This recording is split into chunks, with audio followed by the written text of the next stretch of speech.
আল্লাহ কোরআন শরীফ বলে যে মানুষের এই বিষয়ে অভিজ্ঞতা আছে, এক্সপেরিয়েন্স আছে, জানে, ইনফরমেশন রাখে, সে একটু লেখাপড়া করছে, কাটাকাটি করছে, তাকেই আমরা জিজ্ঞাইতাম।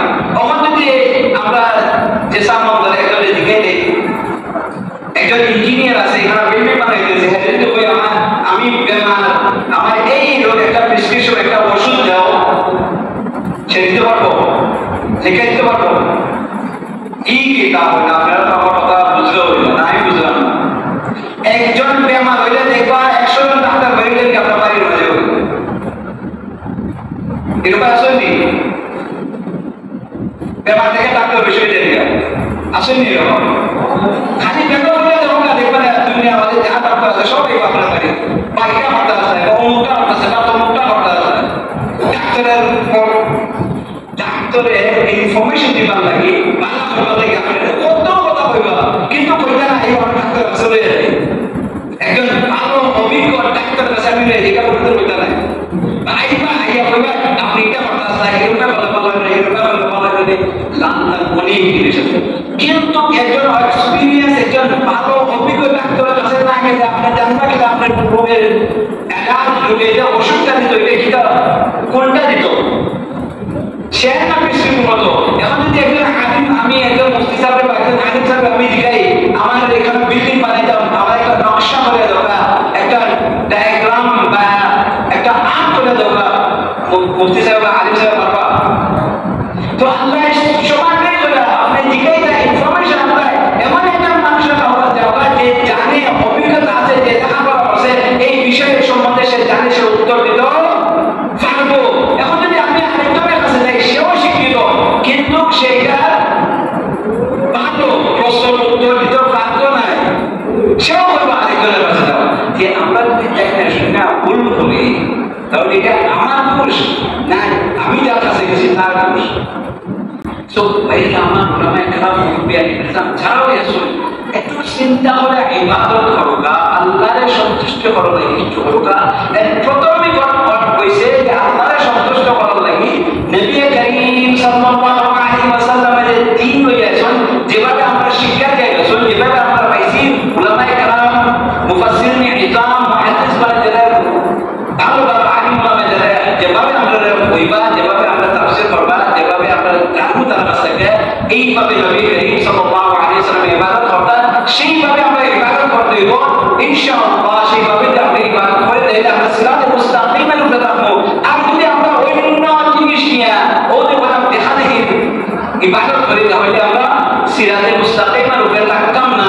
আল্লাহ সুবহানাহু ওয়া তাআলা আমরা সবাইকে ফয়সালা জানতাম এবং আমরা চেষ্টা করতাম, আমরা আপ্রাণ চেষ্টা করতাম যে আমরা সিরাতে মুস্তাকিমের উপরে কিভাবে থাকা যায়।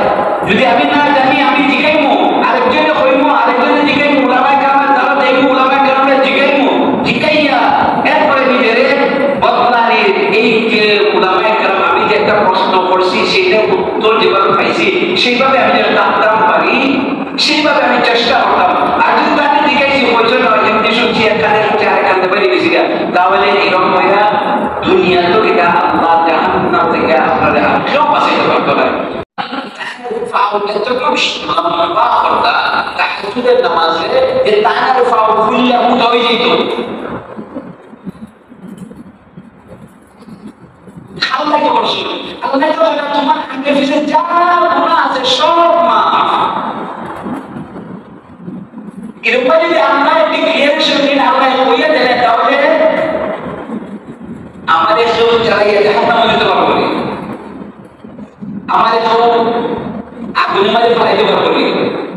আগুনের মাঝে ফেলাইছি ফেরাউনে, খারাপ ফেলাইছি ঘটনা এক জায়গায় আমি তো দেখেছি, ফেরাউনে খারাপ ফেলাইছে কলকাতাতে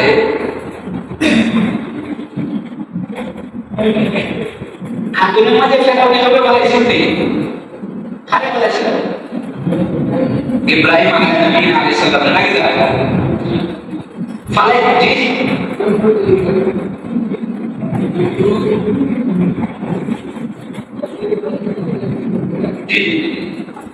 তো এখন বাসে চলে জি আমরা বাসে যাবো নাকি আল্লাহ আল্লাহর শক্তি আছে, আল্লাহ বাঁচাইতে পারবেন, মারতে পারবেন, সব কিছু করতে পারবেন। আল্লাহ আমরা যে দুনিয়ার মাঝে ফাটাইছো একটা উদ্দেশ্য করে তারা যদি আমার বান্দা আমাদের থেকে আমি জান্নাত বানাই দিয়েছি, জাহান্নাম বানাই দিয়েছি, আমার বান্দা আমাদের যদি আমার কথা মেনে নবী করিম সাল্লাল্লাহু আলাইহি ওয়াসাল্লামের যে তরিকা আছে, যে ভাবে নবী করিম সাল্লাল্লাহু আলাইহি ওয়াসাল্লামের ইবাদত করা থেকে আমরা শিক্ষা নিয়ে গেছি, আমরা শিখছি, জানছি, সব কিছু জানি, এই ভাবে যদি আমরা ইবাদত করি তাহলে আল্লাহ তোমাদেরকে আমি জান্নাত বানাই দিয়েছি, জান্নাতে যেতে পারবে। আর যদি উল্টা পাল্টা করে তাহলে এটা হয়ে যাবে জাহান্নাম আছে নাকি না? আছে কি? আছে। তাহলে জাহান্নাম তো মানুষ যাইব নাকি না?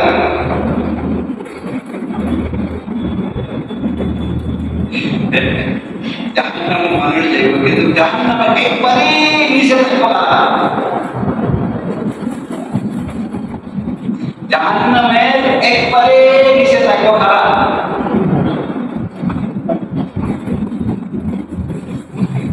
আমার মতন আপনার মতন মানুষ তারা আছে, আমার মতন আপনার মতন নামে মুসলমান, নামে মুসলমান, খালি নামে আছে আব্দুল্লাহ, আব্দুর রহমান, আব্দুল শুকুর, মুজাহিদ, মাহাদির, এই নাম আছে মুসলমানের, কিন্তু খাওয়া লাগে খান খামখা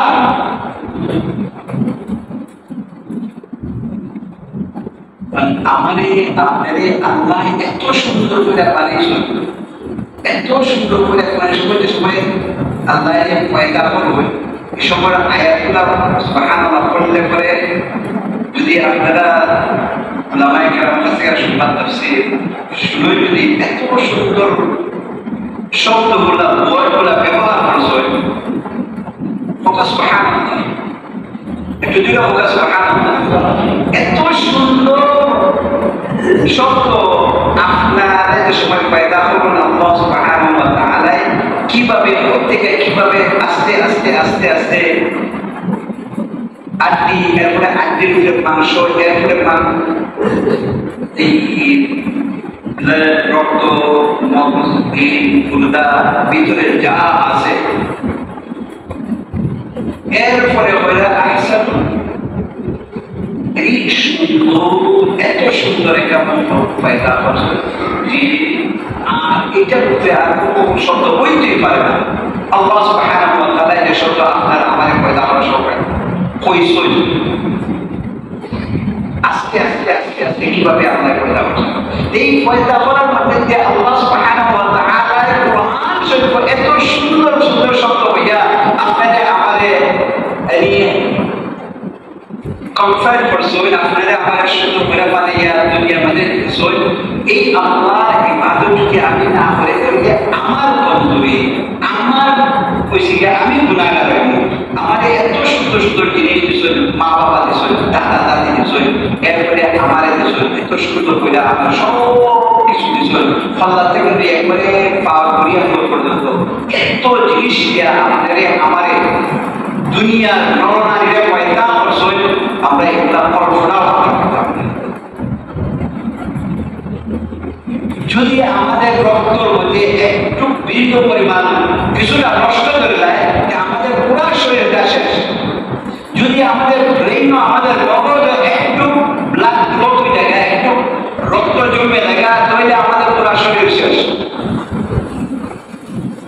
যদি আমাদের আমাদের আত্মী আছে পেশেন্টটা, এটা যদি একটু এদিক সেদিক হয়ে গিয়ে মানুষ চলাফেরা, কত কষ্ট, কত কষ্ট। এরপরে আমরা আল্লাহর ইবাদত করতে চাই না, আল্লাহর নাম নিতে চাই না, আল্লাহর নাম নিতে চাই না। বাজারে যাইব 4-5-6-7 ঘন্টা বাজারে যাবো খাওয়া, কোনো কারণে বেকার পর্যন্ত আমরা সময় নষ্ট করবো। কিন্তু কেউ যদি এখানে তফসির মাহফিলে এখানে একজন আলিমে ওয়াজ করবা, কোরআন শিক্ষার একটা মজলিস হইব, এখানে আমরা সেই সময় নাই। আল্লাহ যে আমাদের পাঠাইছেন, কিতাব লাগে পাঠাইছেন, এটাও দেখার আমার সময় নাই। আল্লাহ যে আমাদের পয়দা করে এত সুন্দর জমিন কিছু এত সুন্দর, আটা বাস্তা কিছু এত সুন্দর, আমাদের জীবনে যেগুলা দরকার, ক্ষেত কৃষি করা, মাছ বিষয়, পানি বিষয়, পানির এত দাম, কারো পানি নাই, এখানের মানুষের দিকে পানি কতটুকু তারা পানির মূল্য করে। আমরা তো পানি পাইছি, আগে আগে পাই নাই, কিন্তু যেই দেশের পানি নাই সেই দেশের মানুষের দিকে এই পানির কত মূল্য। 3 মাইল 2 মাইল 1.5 মাইল 2.5 মাইল আইতে যদি খাবার পানি আনতে লাগে এক করছি, তাহলে চিন্তা করো এটা কত কষ্টকর, কতটুকু আমি বললাম। কিন্তু যে যেসব পানিই নাই তারা কত কষ্ট করে পানি লাগে। অনেক দেশে পানি নাই, তারা জমিতে করতে করতে করতে করতে সামান্য একটু পানি পায়, সেই পানি লাগে ওরা মারামারি। আপনি আমি অনেক পানি পেয়েছি, এই জন্য আল্লাহর শুকরিয়া আদায় করবা। আল্লাহ এতগুলা নিয়ামত আপনারা আমার কাছে, এতগুলা নিয়ামত এই দেশের মধ্যে আপনারা ভোগ করতেছেন, এই দেশের মানুষের ভোগ করতেছে আল্লাহ সুবহানাহু ওয়া তাআলার নিয়ামতগুলা। এই নিয়ামতের শুকরিয়া আদায় করুক ভাইয়েরা আমার, বাবাইরা বেরে নিজাম। আমরা তো এটা শুকরিয়া আদায় করি না, আমরা শুকরিয়া কে জিনিস শিখিয়াও জানি না। আল্লাহ অনেক জিনিস করেছে, আল্লাহ সুবহানাহু ওয়া তাআলা আমাদের কোরআন শরীফ পড়লে ঠিক আছে, মাদ্রাসা পড়ুন বা মন্তব্য করুন বা উস্তাদের কাছে গিয়ে পড়ুন, ঠিক আছে। আর যদি না হতা বলে ওলামায়ে কেরামের কাছে যাওয়া, মুফতিয়ানে ইসলামের কাছে যাওয়া, তারা দিবকা, তারা বোকা। আল্লাহ কিতাব কইছেন, এই কোরআন শরীফ আল্লাহ আমাদের জন্য, আমাদের কিতাব কইছেন, আমরা একটু বুঝাইয়া দেওয়া। আমি জানতাম চাই আল্লাহ কিতাব হইরা, আল্লাহ আপনার আমাদের কিতাব হইরা, আমি জানতাম চাই, আমি শিখতাম চাই, আমি বুঝা এরপরে ইবাদত করতাম চাই। তাহলে দেখবেন ইবাদত করার মধ্যে মজা আইব, ইবাদত করার মধ্যে সৌন্দর্য আইব, ইবাদত করার মধ্যে ভালো লাগবে। আপনি ইবাদত করতে গিয়ে ভালো পাইবা, ভালো লাগবা, ভালো লাগবো, নিজেরও লাগবো, নিজের পরিবারের ভালো লাগবে। আর যদি আমি জানি না, বলি না, একজনে বলল, একজনে দেখলো বাইরে বললাম বইল গিয়া সৌদি থেকে কিছু মানুষ আই, একটা উদাহরণ দিয়েছে। আমি সৌদির বাংলা নায়িকা বললাম না, খানা পিঠা বললাম নাই, তারা একটা উদাহরণ দিই। সৌদিতে মানুষ যায় 2-4 বছর থাকে, 3-4 বছর থাকে, তাকে এরপরে আয় দেশ এই একটা করেন আমাদের সময়, যেটা আমরা সবাই জানি, দেখা যায় একটা কথা বলে সে জানে না এই দেশে 3-4 বছর থাকে, নামাজ পড়ছে, এরপরে দেখা যায় কখন এবার আগে আল্লাহু আকবার করেনি, সৈয়দ এবার আগে আবার আল্লাহু আকবার করেনি। এটা কিতা এইখান থেকে জানছে না, এসে আমরা খাবার লাগে ফলা লাগে না, দেখা যায় যে একটা ঘটনা ও দেখে দেখে হ্যাঁ অভ্যেস হয়ে গেছে। এগুলো হ্যাঁ না আমরা দেশ রাখছে, এটা দেখা যায় না, বাদ নেই। এইগুলা আমরা দেখা থেকে করে বলতে নাই, আমরা সেটা জানতাম, শিখতাম, এরপরে আল্লাহ এর নবী করিম সাল্লাল্লাহু তাআলা আলাইহি ওয়াসাল্লাম তারা এই ইবাদত দুনিয়ার মধ্যে দিয়ে গেছেন, কিভাবে করলে ভালো হবে, কিভাবে করলে আল্লাহ সন্তুষ্টি লাভ হবে, কিভাবে করলে আল্লাহর কাছে আমরা যেতে পারবো, কিভাবে করলে আমরা এই ইবাদতগুলো কবুল হইব, কিভাবে করলে পরে আমরা বেশি বেশি সওয়াব পাইব, বেশি বেশি সওয়াবের হকদার হইব, বেশি বেশি সওয়াবের মালিক হইব। এইগুলা যেভাবে নবী করিম সাল্লাল্লাহু আলাইহি ওয়াসাল্লাম হয়ে গেছেন, আমরা যদি সেইভাবে ইবাদত করি তাহলে আমাদের সবগুলা কবুল এবং মঞ্জুর হইব। আর যদি দেখা থেকে করি তাহলে এখানে অসুবিধা আছে, জাহান্নাম তো আছে না কিনা, আল্লাহ তো সৃষ্টি দুটোটা হই। আমার নবীর তরিকা মতো চলবাই জান্নাতে যাইবে, আমার নবীর তরিকা মতো চলবাই না শয়তানের তরিকা মতো চলবাই জাহান্নাম বানিয়ে রাখছে, জাহান্নামে যাইবে। তাই কি আসলে কি বলেছে? জান্নাত আছে, জাহান্নাম আছে। এখন বাইরে আমার ওলামায়ে কেরাম বলবে নিজাম আমরা চিন্তা করতাম, আমরা যদি না জানি যে আরেকজনের কাছে দেখতাম, সওয়াল করতাম, প্রশ্ন করতাম, এটা জানি না, জানা মানুষের কাছে দেখতাম, আমরা প্রশ্ন করতাম ওই মানুষের যে এই সম্বন্ধে জানে, ভালো জ্ঞান রাখে, ভালো অভিজ্ঞতা আছে, ভালো এক্সপিরিয়েন্স আছে, ওই জিনিস সম্বন্ধে যে সম্বন্ধে আমরা তারে প্রশ্ন করবো। এবং যদি আমি মুকেশ সাহেবকে গালি গাই, বলতাম আমার এই প্রস্তাবটা হয়ে দেবা পারবো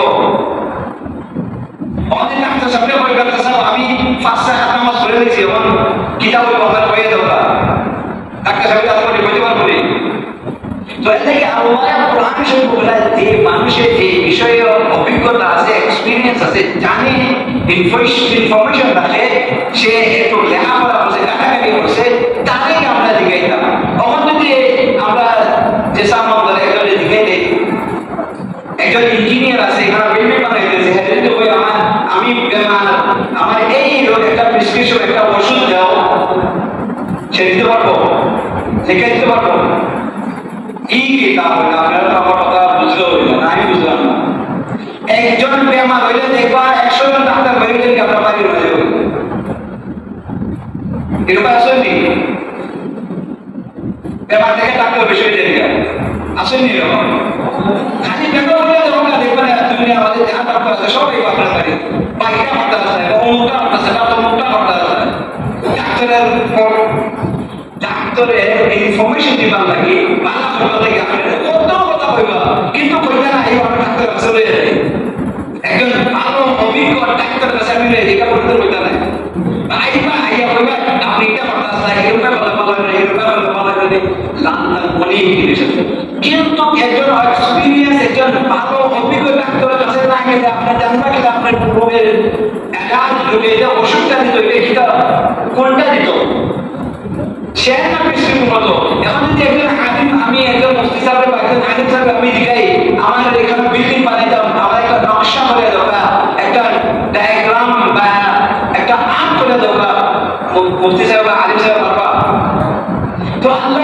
সমান নেই করে আপনি জিগাই দেয় ইনফরমেশন আপনার এমন একজন মানুষের কথা দেওয়া যে জানে অভিজ্ঞতা আছে যে লেখাপড়া করছে এই বিষয়ের সম্বন্ধে সে জানে সে উত্তর দিত পারবো এখন যদি আপনি আরেকজনের কাছে যাই সেও শিক্ষিত কিন্তু সেটা ভালো প্রশ্নের উত্তর দিতে পারতো না সেও বলবো আরেকজনের কাছে যাও যে আমরা যদি দেখেন শুনে ভুল করি তাহলে এটা আমার দোষ না আমি যার কাছে গেছি তার দোষ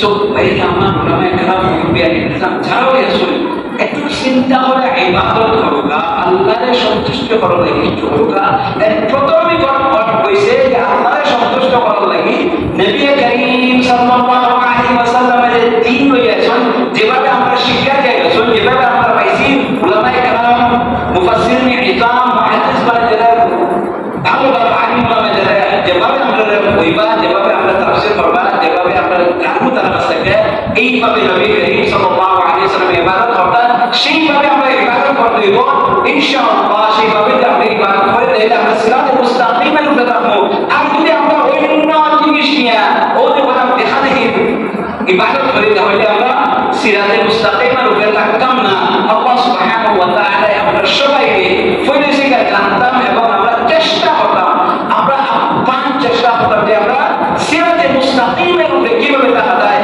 যদি আমি না জানি আমি জিজ্ঞাইমু আরেকজনে কইমু আরেকজনে জিজ্ঞাইমু উলামায়ে কেরামের দ্বারা দেখবো উলামায়ে কেরামের জিজ্ঞাইমু জিজ্ঞাইয়া এরপরে নিজের বদলানি এই যে উলামায়ে কেরাম আমি যে একটা প্রশ্ন করছি সেটার উত্তর যেভাবে পাইছি সেইভাবে আমি যদি জানতাম পারি সেইভাবে আমি চেষ্টা করতাম আর যদি তাকে জিজ্ঞাইছি বলছো না এমনি শুনছি এখানে শুনছি আরেকখানে বেরিয়ে গেছি তাহলে এরকম হইয়া দুনিয়া তো এটা আল্লাহ জাহান্নাম থেকে আপনাদের কেউ বাঁচাইতে পারতো না কিন্তু যদি আমরা নবী করিম সাল্লাল্লাহু তাআলা আলাইহি ওয়াসাল্লামের আল্লাহর যে নিজাম নবী করিম সাল্লাল্লাহু আলাইহি ওয়াসাল্লাম শিখাইতে সেভাবে যদি আমরা ইবাদত করি অবশ্যই অবশ্যই ইনশাআল্লাহ আমরা দুনিয়া তার সুন্দরভাবে থাকতাম পারবো চলতাম পারবো ইজ্জতের সাথে সম্মানের সাথে দুনিয়াতে থাকতাম পারবো আর আখিরাতে আল্লাহ সুবহানাহু ওয়া তাআলা আপনারে আমারে ইজ্জতের সাথে সম্মানের সাথে নবী করিম সাল্লাল্লাহু আলাইহি ওয়াসাল্লামের যে ছায়া পাইবা সেই ছায়া নিচে টাকা উঠবো ইনশাআল্লাহ যদি আমরা নবী করিম সাল্লাল্লাহু আলাইহি ওয়াসাল্লামের সুন্নতের উপরে বেশি হইয়া আমল করতে পারি তাহলে আমরা সবাই জান্নাতে যেতে কিন্তু জান্নাতে যাইবার আগে যে হাসরের ময়দানে সেই ময়দানে কোনো ছায়া থাকতো না শুধুমাত্র আল্লাহ আরশের ছায়া থাকতো এই ছায়াটা নবী করিম সাল্লাল্লাহু আলাইহি ওয়াসাল্লাম আমরা যদি বেশি বেশি করে তার সুন্নতের আমল করি, তার উপর দুরূদ করি, আর আল্লাহ যেগুলো রাসূল যেগুলো ইবাদত করা যেভাবে ইবাদত করার আমরা নবী করিম সাল্লাল্লাহু আলাইহি ওয়াসাল্লাম শিক্ষা দিয়ে গেছেন, সেইভাবে যদি আমরা ইবাদত করতে পারি তাহলে ইনশাআল্লাহ এই আল্লাহর থ্রোনে, আল্লাহর একটা সিংহাসন আছে, সেই সিংহাসনের যে একটা ছায়ার উপর অনেক টাকা আল্লাহ সুবহানাহু ওয়া তাআলা আমরা যদি নবী করিম সাল্লাল্লাহু আলাইহি ওয়াসাল্লাম তরিকা মতো চলতে পারি ইনশাআল্লাহ আপনারও টাকা পাবো, আমারও টাকা পাবো, সবার টাকা পাবো। কিন্তু এখানে একটাই কিন্তু যে আমরা চলতে হইব দ্বীনের মধ্যে এবং নবী করিম সাল্লাল্লাহু আলাইহি ওয়াসাল্লামের যে তরিকাটি আছে সেই তরিকার মধ্যে।